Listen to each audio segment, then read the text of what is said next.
Tiap bulan bolak-balik batuk pilek. Kadang sembuh seminggu, lalu kambuh lagi. Sudah minum vitamin, cukup istirahat, bahkan pernah coba antibiotik, tetapi tetap saja tidak benar-benar pulih. Jika ini terjadi terus, mungkin saatnya bertanya, bukan hanya tentang tertular dari luar, tetapi ada apa sebenarnya dengan kondisi tubuh kamu? Tahukah sahabat CS bahwa tubuh kita ternyata bukan sepenuhnya milik kita sendiri? Kita hidup berdampingan dengan bakteri dan jamur yang jumlahnya sangat besar dan tersebar di hampir seluruh tubuh kita.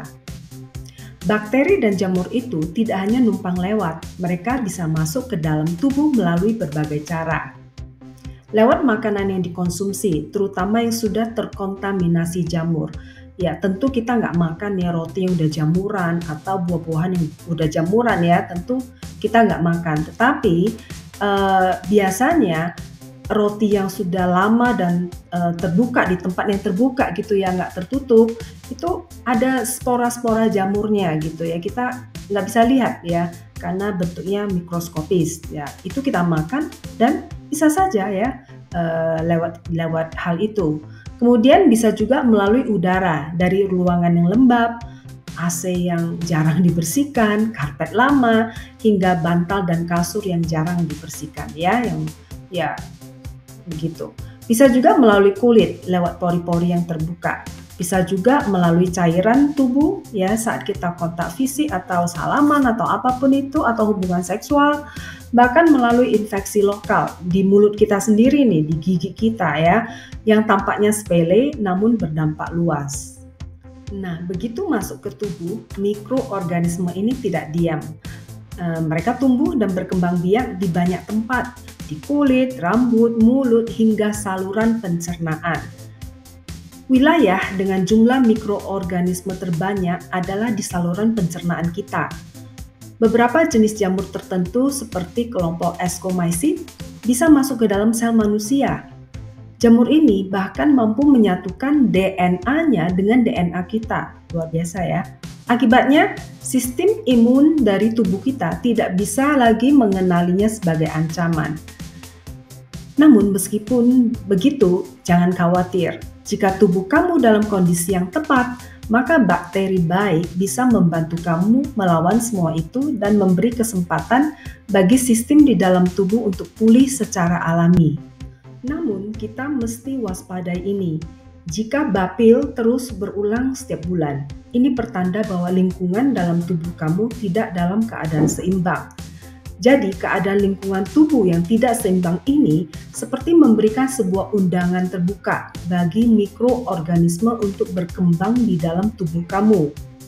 Ketika lingkungan tubuh bersifat terlalu asam, jamur seperti Candida albicans dapat tumbuh sangat cepat. Jamur ini sebenarnya memang sudah ada di dalam pencernaan kita ya. Yang bahaya adalah saat jamur ini tumbuh terlalu cepat dan tak terkendali.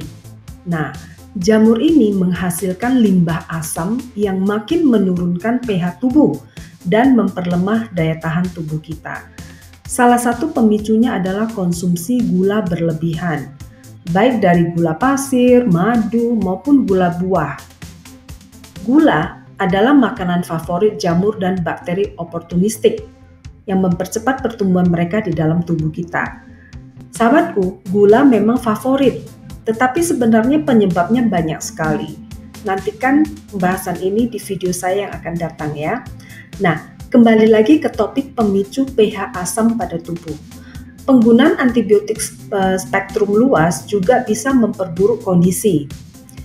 Antibiotik ini tidak hanya membunuh bakteri jahat, melainkan juga menghilangkan bakteri baik di saluran pencernaan, seperti Lactobacillus acidophilus dan Bifidus. Padahal bakteri baik inilah yang seharusnya menahan pertumbuhan Candida albicans dan menjaga kekebalan tubuh tetap seimbang. Tanpa pengawasan dari bakteri baik ini, Candida albicans bisa tumbuh tak terkendali, melemahkan sistem imun, dan membuat tubuh lebih rentan terhadap infeksi berulang seperti batuk dan pilek alias bapil. Nah, jadi bagaimana caranya agar tubuh tidak lagi jadi rumah bagi penyakit? Jawabannya adalah ubah lingkungan dalam tubuh. Jika bapil terus-menerus, coba cek apakah kamu sudah melakukan ini semua. Apakah kamu sudah menggunakan garam alami seperti garam Himalaya atau garam krosok? Garam ini mengandung mineral dan memberi efek basa yang membantu tubuh keluar dari kondisi asam yang disukai jamur dan bakteri yang merugikan.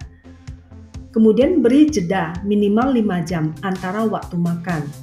Memberi jeda 5 jam antara waktu makan itu memberi waktu bagi sistem pencernaan untuk beristirahat secara optimal.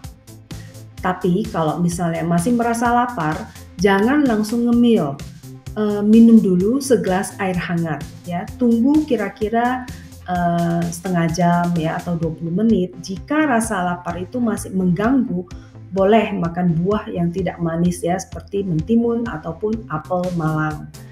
Kurangi makanan yang bersifat asam seperti gula pasir, daging olahan, alkohol, dan produk susu seperti keju ya. Ini penting susu dan keju tentunya. Dan juga ya produk bakery ya, karena itu kan banyak mengandung susu.